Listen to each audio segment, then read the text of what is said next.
Hi everyone, it's Tanya from Tanya Kraus Horsemanship and you're joining me for the Millie Diaries. This is session, it must be session 5, is it? It's 4 or 5. It's so funny how you can be in really low numbers and you still don't remember the session. So this is the day after the one where we had a break. So there was 4 days off and then we did a session which wasn't fantastic yesterday. And I've come back today. This is the day after I left her in there. Remember I took the halter off in there?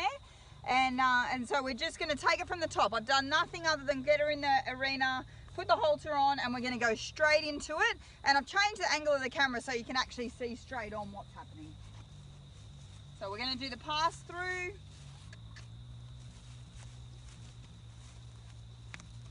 Very nice.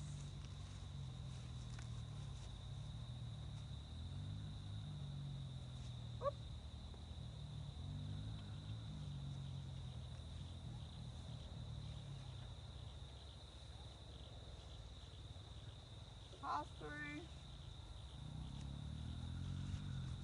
Good.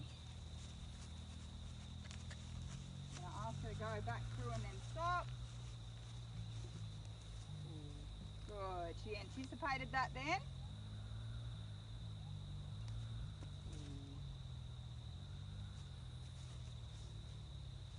Much nicer stop. Definitely not happy if you can see that face. She's not thrilled about it, but certainly a lot more committed to doing it than she has been on previous occasions. She's not happy about it, but she understands that that's what I want. There's a big snort there, so you know, a little bit of holding the breath there. There we go, here's Cooper.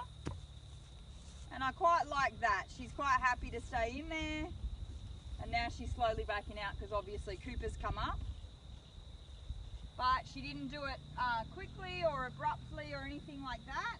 So I'm going to ask her to step back into the space. Now you can see how this relates to, she's not allowed to go through the halter.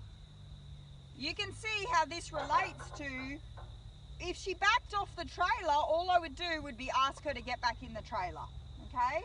So I wouldn't try and stop her necessarily from backing off. I wouldn't have her tied or anything like that. Now she can walk out. And I'm going to go ahead and do it on the other side. Now again, that corrective,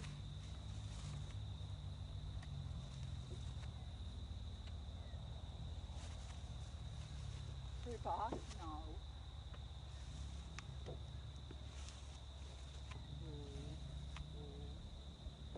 Good. That directive, that bump is not because she walked out. The bump is because she walked through the halter. Okay? I said, well, she didn't pay attention. It was the not paying attention to the cue, not the fact that she walked out. So right now, she's about to walk out. I can see that in her body language. She put her head down. She went, okay. And normally after the head down, it's going to be followed up with a walk out. She's decided to stay in there. She took one step forward. That is wonderful. I'm going to quit her there.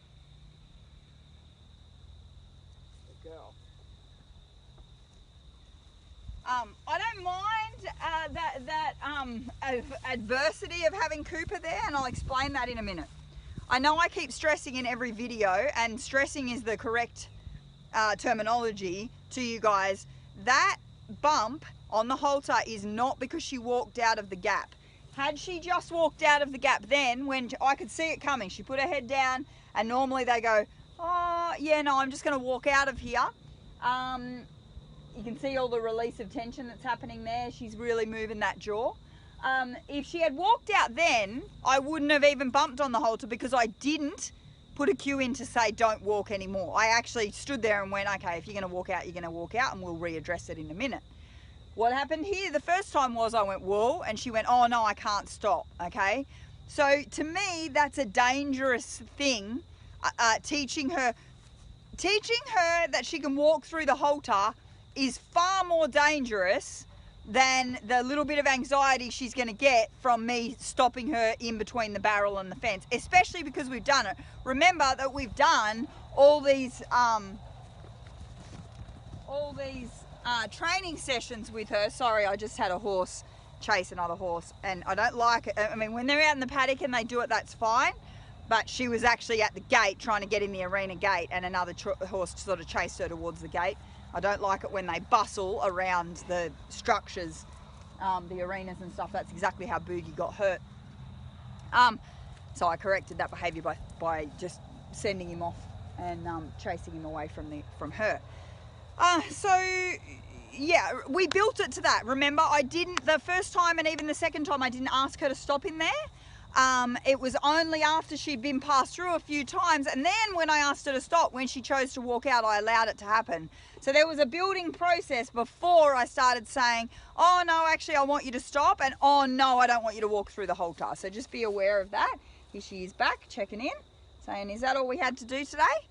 So I'm really excited about how this is building. Another big jaw release there.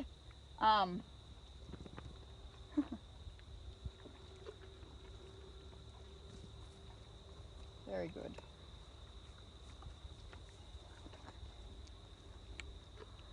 We're all doing it. Good. Okay, thanks.